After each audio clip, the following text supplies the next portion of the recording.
Reactionary? No. Incendiary? Well, I hope so.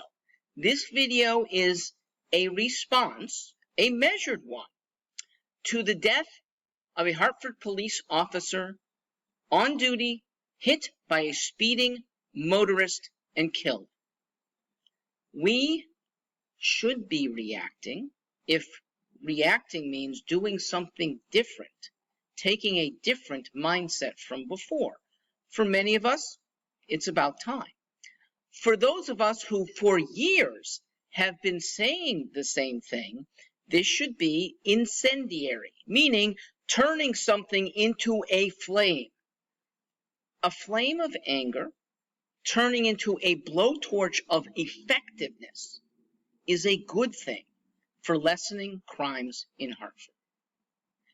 Crimes that can be squelched if we are better at reporting, better at enforcing, and judges are better at sentencing.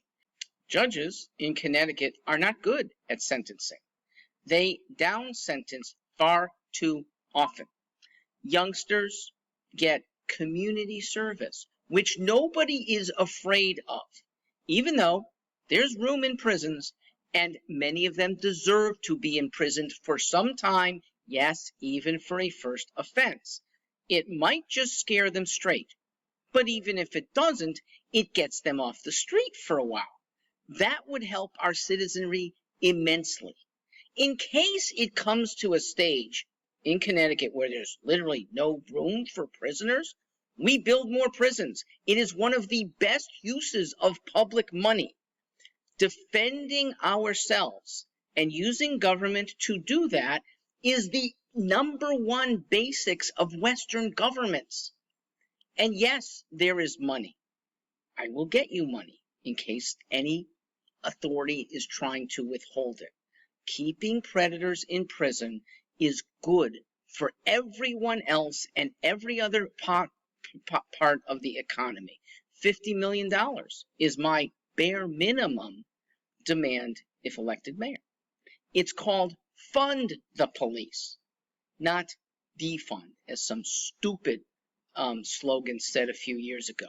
A good mayor will find you the money to take wrongdoers off the street. Now, police alone, even with an expanded force, they need help.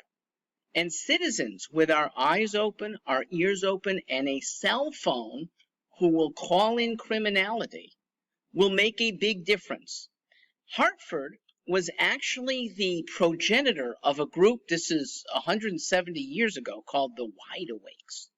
The Wide Awakes were those who kept their eyes open and actually helped inaugurate Abraham Lincoln to be president. That started in Hartford. We need a modern Wide Awakes. Citizens, that could be any of us, who will be alert and be willing to act even on minor offenses. Minor offenses turn into major. Okay? I don't know the background of the perpetrator. Apparently, he was an 18-year-old fleeing from a prior police stop. I am 100% certain that this 18-year-old has sped down Hartford streets before. I'm 98% certain that he has run red lights before. If he had been put into prison for any of those offenses, short amount of time, much better chance that a dead officer would be alive today. Our officers need help, and we, if we stop accepting minor crimes, are good at helping. By the way, minor crimes include shoplifting, which some of us have witnessed, but aren't willing to tell authorities. And unfortunately, authorities are often kept from acting. There are corporate wussbags who won't even mess with somebody that they know they have dead to rights shoplifter. But oh, he didn't have a good upbringing. We, the corporate management, don't want to have a bad image.